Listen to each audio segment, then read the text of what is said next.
how are you going, everybody? Welcome to episode 2 of Bricks and Bytes.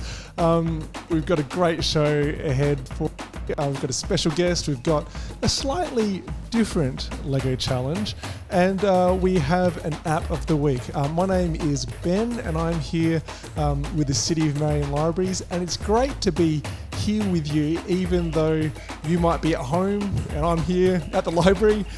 It's great that we can still connect over Facebook. I just want to say a big thanks to everyone who came along to last week's show and tuned in and sent in some great photos. We saw some awesome photos from people about the builds that they've been doing over this week after taking on the insect or bug building challenge, and also the hamburger 5-minute frenzy that we did. That was awesome. We had so much fun. We had Kristen from Bugs and Slugs, who gave us a really good rundown on stick insects, and we really enjoyed that. Now, if you want to, you can watch that again on our Facebook page, or you can jump onto our YouTube channel and you can see our recorded episode there. For the parents, if you want, you can also jump into our Facebook group, Bricks and Bytes, our Real Talk group for parents who want to know a bit more about screen time options and things for the tablets and devices, and also some more building challenges and just some general chat in there. But of course, we are going to get started with the show with our 5-minute frenzy after seeing all those awesome builds.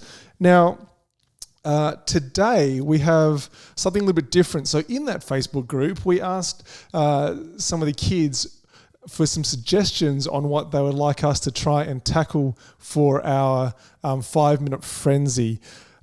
So I'm going to, and this is a bit of a challenge. These aren't sort of builds that I would normally look at.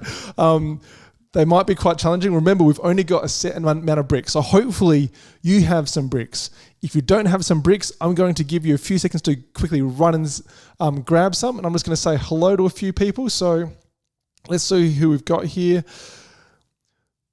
You and Eleanor and Ben, great to have you guys here as always. James, hello. Bailey, Mindy, great to see you. Tracy, yes, I've had a haircut. Thanks everyone for tuning in. Feel free to use the comments and say hello and chat with other people while we're here. So let's try our 5-minute frenzy. I have my Lego here ready to go. I have my cup of ideas. So like I said, we asked people to give some suggestions on what we should build, and I'm going to randomly draw them from this cup.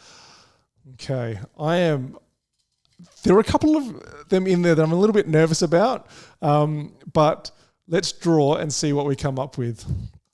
Okay, all right, I'm not going to look. All right, I'm going to cover it up. And I haven't seen this yet. I'm going to bring it up to the camera and see if you guys can see what it is. Oh, where's the camera? Oh, not that camera. It says, it's from Eliza, who's 7, and the challenge is to build a family. A family. Okay, all right. Let's get our 5-minute timer up. Hold on.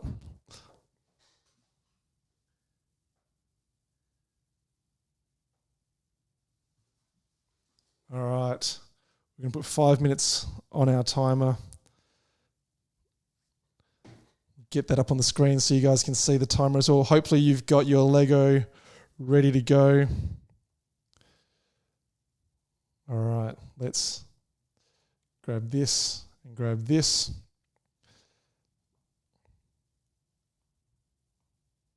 Ooh. All right, our timer. Let's hit start. Okay, 5 minutes on the clock. Let's crack open our Lego. Ah! All right, now, there's our hamburger from last week. Break that down. A family. Now, I guess a family could be I guess we have lots of different types of families. You could have a family of people. You could have a family of animals. Let me see what parts I've got in here so we can make a family out of. And I guess as a family, we would need a few of these same things. So I'm looking at what I can build with these parts where I can make a few different things that would make up a family. Maybe you want to make your family and what they would look like. Oh, now we're going to try and keep it simple here. So maybe, here we go. I've got a few of these curved parts. They could almost be hair, right? So let's have a look at this. All right, so maybe we can keep it really simple. So sometimes with Lego as well, sometimes you don't have, say, a minifig. You're like, I really want like a person to play with, but I don't have any minifigs. Maybe you can make your own. So here's an idea. So you can just have something like that where almost looks like hair. Now, you could have one part that looks like a body. Let's put maybe like a top like this on, and then maybe some feet. There we go. So that's one person maybe. Let's have a look at making another person. So what sort of family are you going to build today? Are you going to build a family like this? You might have 3 people in your family. There we go.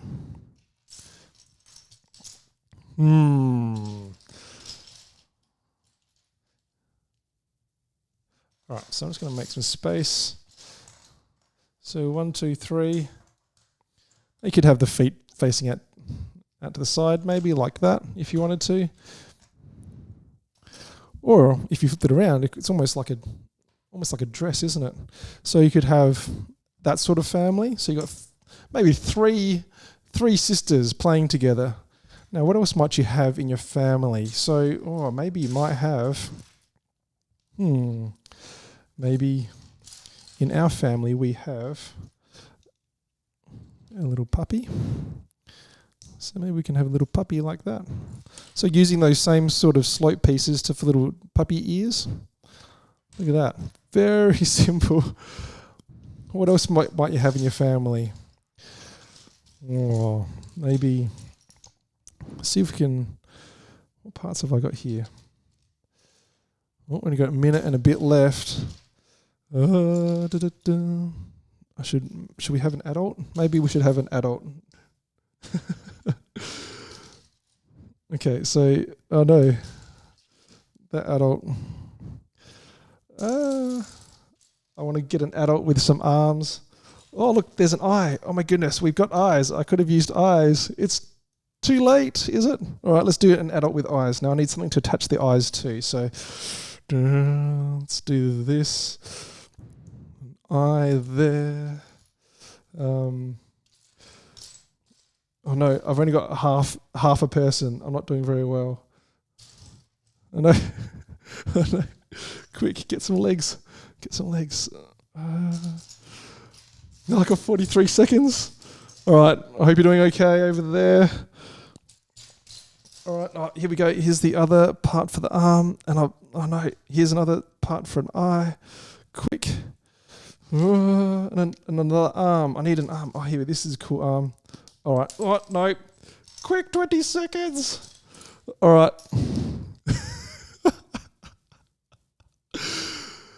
Oh, no, look at that. Is it? Oh, let's put some hair on this person. What sort of hair? Let's do look at that. Will that do as hair and some arms? Very tall person. Okay, 1 second. The time is up. Okay. Yes, our time is over. Oh dear. Let's have a look. With our 5-minute challenge, I only managed to get 1 adult in there and 3 kids and a puppy dog. How did you go with your build? Did you build some people, or did you build a family of animals like this? Oh dear. Okay. A family. So Tracy suggested a family of ants. Well, we've actually got. Speaking of ants, we've got our ant from last week here is chilling out. Oh dear. Well, there we go. I hope you enjoyed your 5-minute challenge, your 5-minute frenzy, and built your family. Wow. Again, when you've got your builds all done, whoops, I'm missing. Please put a photo of that on our Facebook page, so the City of Marion Facebook page, or in our Bricks and Bytes Facebook group. You can pop some photos in there, and hopefully you've got a fun little family there. Fantastic. Well done, everyone. Okay. So, that was awesome. Well done. Now it comes to the part of our show where we get to chat with one of our special guests. And today we have Stephen Fricker. I'm just going to get our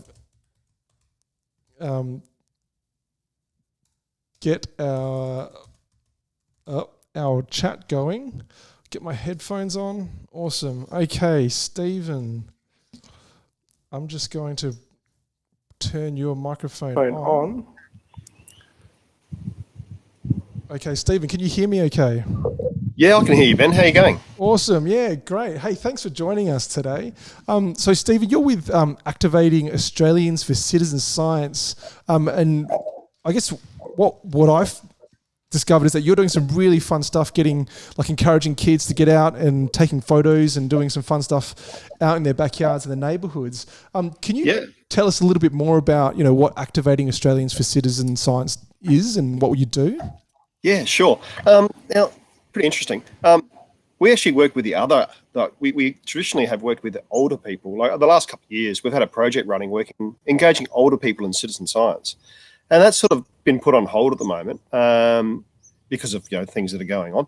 And we decided to keep the project going and to try and keep the Facebook group going as well, because what we try and do is engage all sorts of people in citizen science, because we found out through running our other program that we had all these people who have kids that want to get involved in citizen science, and other people who don't really have that access to that. So we decided to, promote things like events and things like that come on through Facebook, and try and get all people from all walks of life, not just older people, to get involved in citizen science. And because all the kids are sort of stuck at home, we saw that, it'd be really good to get kids outside looking at nature. So we've been sort of promoting that a little bit of late, because I've got kids myself, and, they're inside on the computer, and I want them to get outside and, and investigate nature and learn a bit about our urban biodiversity. Yeah, that's awesome. So how'd you get into citizen science yourself? Sounds like a pretty interesting field. Yeah, it's pretty interesting. I used to work on mosquitoes. Well, I still work on mosquitoes. And we were talking a while ago, me and the guy I work with, about how to get people involved in mosquito monitoring in urban environments. So we talked about it for a little while, and then we came up with this project called Mozzie Monitors, which is still going. And that gets citizen science, or people involved in citizen science, to catch mosquitoes in their own yard and take photographs, and then we identify them and find out what species are about in different suburbs around Adelaide, and in fact around Australia. And that's been really good. And we've even had some kids getting involved and scout groups as well. So that's where I started in citizen science, and then I moved on to Activating Australians for Citizen Science and getting involved in educating and communicating about science with older people. And at the moment, we're trying to encourage some younger people to get involved in what we're doing now. Yeah, okay, so that sounds awesome. So what does it actually mean for the kids to actually be a citizen science? If you think about being a scientist, you might think you need to study for ages to to do it. But what does that mean, and how can kids get started as a citizen scientist? Well, see, a citizen scientist is someone that can mean all sorts of things. But what it generally is someone who goes and collects data for a project, usually in collaboration with a professional scientist, in order to answer a question. or to do some sort of long-term sort of monitoring. So there's all sorts of ones that have been going. There's one that's just finished, which is the wild pollinator count, where all you need to do is go out and look at a flower for 10 minutes and see what comes along and pollinates it. And then you can record that and provide some really interesting information about what goes on in people's backyards or in the wild around Australia to do with insect pollinators. And there's all sorts. These are things aren't just biology, but there are other things as well. Like NASA's got ones looking at galaxies, looking at astrophysics, which seems a bit scary, but it's not really. It's really easy to get involved because they get people to look at different photographs and find patterns. And sometimes, even kids can be really good at this. I shouldn't say even kids, because they can really recognize patterns and discover all sorts of things about the universe that we live in. So there's a large number of citizen science projects, and all that means is that you're just getting involved and spending some spare time or doing a little bit of a hobby, looking at various scientific projects, and it can be of all different levels. So there are a lot of different projects out there, and there's for everyone's different tastes. So there's some interesting things going out there. There's also one about the coronavirus as well. Yeah, right. Yeah, fascinating. So talking about projects, I saw that it's actually Citizen Science Month this month, and then this weekend there's the City Nature Challenge 2020. Can you tell us a little bit more about that? Yeah, I can do that.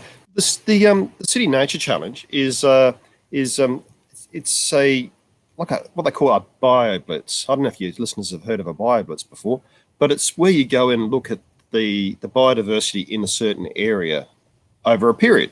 Over a weekend or a day. Now, the City Nature Challenge is a global BioBlitz. So people around the world are coming together to look at the biodiversity within their particular cities. And it started off back in 2016 during the American National Science Week. And it's grown to go all around the world. And this year is the first year that Australia has been involved. And what we're looking at doing is getting people to use this app called iNaturalist, which allows people to take pictures and upload them to this international database, which is open access and available to all sorts of researchers to answer all sorts of interesting questions. It's a bit like Minecraft, but for the natural world. So there's all these different projects that you can sort of build around this platform. So it's really, really an interesting thing. So and that's taking place from the Friday morning all the way through to Monday evening. Yeah, this weekend. And hopefully we're going to get people looking at backyards. Great. Yeah. So they just need to access the iNaturalist app. Is that right? I've got I can maybe show a screenshot of that for people. Yeah, for people to get involved, what they need to do is they need to download. They need to download this app. And the good thing about this app is it encompasses everything. So if you want to look at birds, you can look at birds or fungi or things like that. So it's a good natural history app. And then you need to create an account. Now, unfortunately, anyone can use it over the age of 4, which is pretty good. But you need to be over 13 to set up an account. So maybe mum and dad or an adult can help you set up an account. But my friend in Brisbane, or just north of Brisbane, she's been working with scouts and kids about your listeners' ages, and they really find it really interesting and really easy to use. It's in the backyard. They really find some really interesting things. And then once you've loaded the app and you've created your own little account and you've fixed it all up, all you need to do is take a photograph and upload it to the platform. And then that will go around and people can help you ID what it is.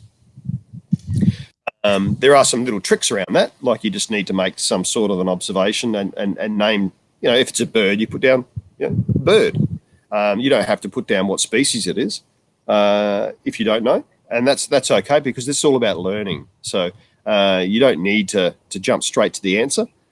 Sometimes it's good to have help, and that's what's great about this app, because professionals come along and they can look at things, or people who are, amateurs who have a really good interest, a really passionate interest in a particular type of insect or bird or plant, can help you ID it. Yeah, and then what this app does is it maps the biodiversity around the globe.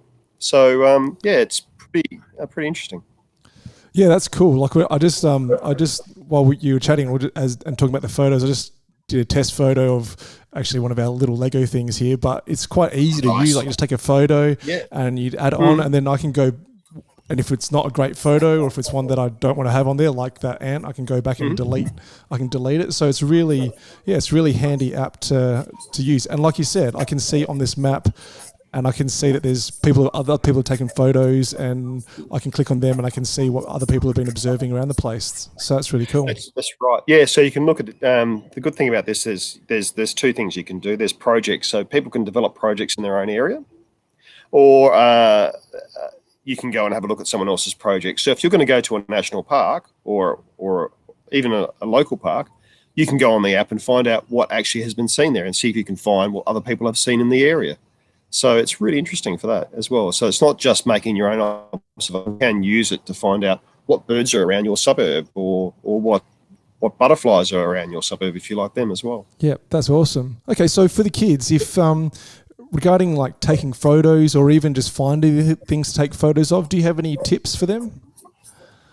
Yeah, I myself, I like birds. So when I go out doing things, I like to take photographs of birds. But birds can be a little bit tricky, because they can be a bit hard to find, or a bit hard to photograph because they're always flying around.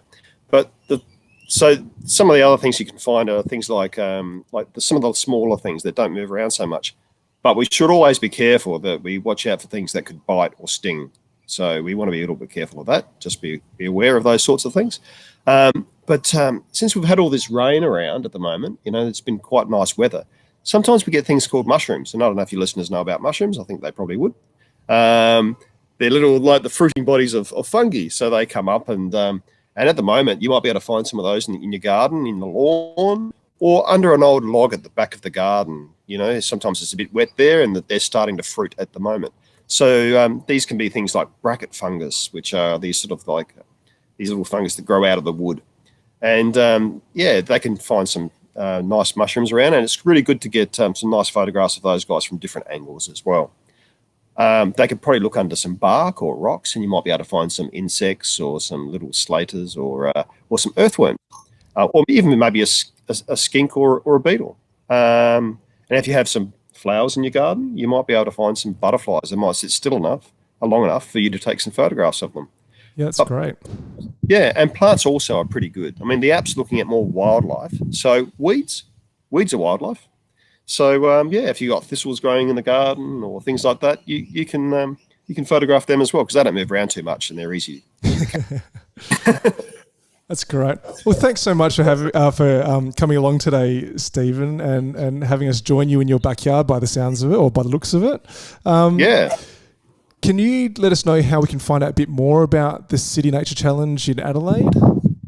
Yeah, we have a Facebook page, which is you can find that by @CNC Adelaide, or we also have a WordPress site, which you should be able to find some links on that if you look up City Nature Challenge, and people can see some things about our moth night coming up on the 26th, which I think your listeners might find a really good, interesting thing to do with mum and dad. They just hang up a sheet in the backyard and put a light on it and see all the moths that come along, and use the app to identify them. Yeah, that's fantastic. All right, yep, and I'll put some links in our Facebook group and on our Facebook page as well, so you can find some information really quickly. But Stephen, thanks so much for taking the time to have a chat with us. And we're looking forward to getting out this weekend and taking some photos of things we find in our backyard in the neighbourhood. Well, that'd be great. Thanks a lot, Ben. Great. All right, thanks, Stephen. We'll see you later. See ya. Bye. Okay, wow, that was great to have Stephen chat to us about the City Nature Challenge, and about going out and finding all sorts of wildlife in our backyard. Sometimes we need to slow down and see what's out there. After last week's episode, the kids and I went and had a bit of a look around the backyard, and we found a spider, and we could identify the spider, which was a lot of fun. So I hope you're inspired. So check out the iNaturalist app. And today, on this theme of photos, I want to talk to you about our Lego challenge. Now, it's not really a building challenge this week. What we're going to do is a photo challenge. So I want you to imagine, we've talked about bugs last week, and we talked about, more bugs this week and wildlife. have you ever thought about what life looks like when you're really, really small? Your perspective or the way that you see the world might change. And if you imagine if you were a little Lego character or a little minifig or a little mini doll, what would the world look like?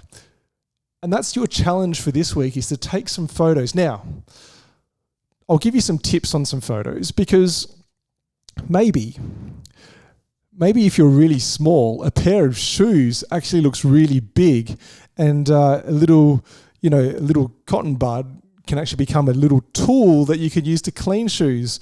Or maybe if you're really small, like a minifig, you could try and draw some notes, but look how big that pen is. Or maybe if you're a minifig astronaut, maybe a waffle. Maybe a waffle might actually be a trampoline. Imagine that. So your challenge is to think about, what sort of photos could you take with your minifig? Now, you might want to take them out and about and take them for a bit of a stroll, maybe down the street. You can take some photos of what's happening. Maybe you might take a few minifigs out, put a little band together. They might play some music. Or maybe you might find a little puddle somewhere if it gets a bit rainy or a bit wet. And you could stack your minifigs into a boat and you can go for a little bit of a paddle or a little bit of an explore. Now, what's cool about this is that you don't need much space. So even if you've got a smaller backyard, you might find some little spaces for you to take some photos. If you want to build something and take some photos of things that you've built, here's a photo of our spider friend from last week, chilling out on a tree stump. Here's the spider sort of upside down, holding onto a branch. Or if you've built something small, maybe like Pose X-Wing, you might want to take it out for a bit of a spin, go for a bit of a fly. So your challenge is to take some photos. Now, I have some quick tips for taking photos. So, tip number 1, you're going to need to get down low. So what that means is that you need to be thinking about how can I get my camera as close to the minifig's perspective as possible? And what I'm going to do, I'm going to share my screen on my iPad with you, just so that you can see the difference. Now, first things first, I'm going to show you my screen here. Now, I've got an example here of an iPad. Okay, so if you think about the iPad or an iPhone, so you don't need a fancy camera to do this. If you've got a tablet or a phone with a camera on it, you could use that. Now, you can see here, this little black dot, okay, this black dot here is the actual camera. Now, I can have my camera facing like this, okay. I'm going to flick over to the iPad screen. Okay, so depending on where that little camera is, you can see this is what the studio looks like. Now I'm going to bring this over here. What you want is that camera to be really low. Now I've got the camera down almost touching the table. And here we have a little scene that we've set up with Steve and one of his friends. So let's bring this around. And these guys are playing a little concert. So you can see I've got the camera really, really low. It's not up here, taking photos from up here. I mean, this is how we might see Steve. But from Steve's world is all the way down here. So you're going to try and get down low, and that can be a bit of a challenge. You might need to kneel on the ground. Some people I've seen lying on the ground to take Lego photos. So think about how you get down low. The next thing to think about, and this one's a little bit more complicated, and I hope you can see it on my screen. In the settings of your camera, of your iPad, tablet, phone, whatever you have, in the camera app, there's usually a setting to turn on this thing called the rule of thirds grid. Now, I don't know if you can really see it too clearly on this camera. if I face it, okay. Hopefully you can see there's actually two lines that are going across the screen horizontally and two lines vertically. And what this does, it breaks the screen up into 9 different segments. So we've got a segment, I'm just going to put Steve's head in that top right-hand corner and his legs in the bottom right-hand section. This rule of thirds just helps you think about where to place your subject in the photo. And if you can, one of the cool spots to put them is where these lines cross. So you can see there's a horizontal line and a vertical line that they're meeting at a point right sort of in the middle of Steve's face. If you're thinking about taking photos, the idea is that you can use these lines to help you compose your photos better, to make them, you know, look a bit nice and put your subjects in a nice spot. So turn that rule of thirds option on, okay? And the last tip that I've got just for today, just a quick one, is to get focused. So don't forget you can focus your tablet by tapping on the screen. So I've just tapped on the screen, it's trying to find focus. Now if you get too close,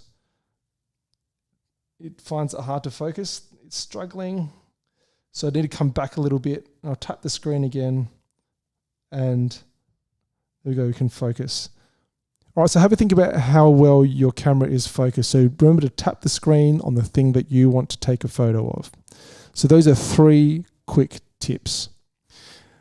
All right, once you've taken your photos, the question then is, do you want to make any edits to the photos? How can you do some fun stuff with the photos? Now, if you look back at, oh, actually I'm going to show you another photo. Check out this photo. So this is a photo that we took in our living room, and it's of the minifig doing a really fun trick with a bike. So it's flying through the air, but the question is, how do we make these minifigs fly like that? Is it magic? Is it a bit of photo editing? Is it a lot of patience and just throwing the minifig up in the air and taking a photo? Well, it's a little bit of everything. So a bit of patience, a little bit of trial and error, and a little bit of image editing. So what I'm going to do now is I'm going to flick back over to my iPad, and I'm going to show you today's app of the week. So today's app of the week is Photoshop Mix. Now this is a free app you can download. You do need to sign up for an Adobe account when you install it, but that is free to do that. Once you've got the app, Photoshop Mix, you can do all sorts of fun stuff with this. So in this example, I've got that photo that we just made, and I'm going to show you how I put this together. Okay, so one of the cool things about Photoshop Mix is it lets you add multiple photos on top of each other. We call them layers. So I'm going to create a new composition, and I've got 2 images. Now these photos that I took, there's 2 photos that we're using to combine into one. So I've taken a photo that has no minifig in it at all. Okay, so there's no minifig. And then I'm going to add another photo on top of that, so which has the minifig on it. Okay.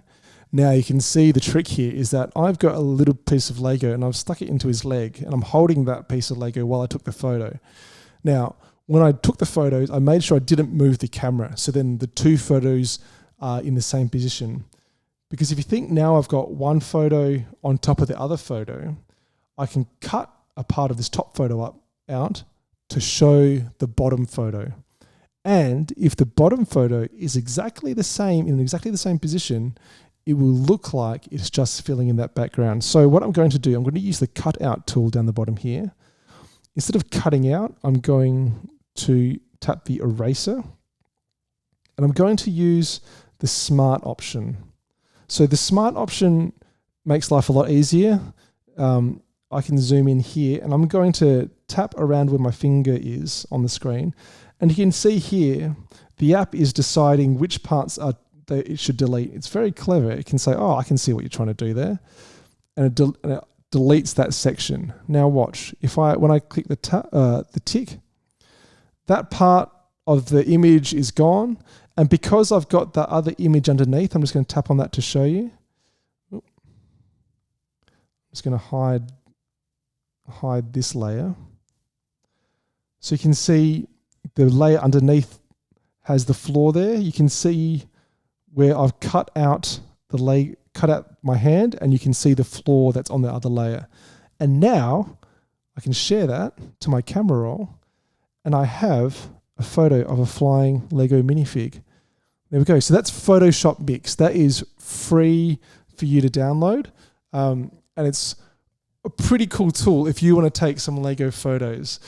If you take photos of your minifigs while you're out and about, maybe you're searching for some bugs and looking at some of the wildlife as well for iNaturalist and the City Nature Challenge, take some minifigs with you, take some photos of them out in the wild and have a bit of fun. Make sure you post your photos on our Facebook page or in our group and tag us so we can check them out as well.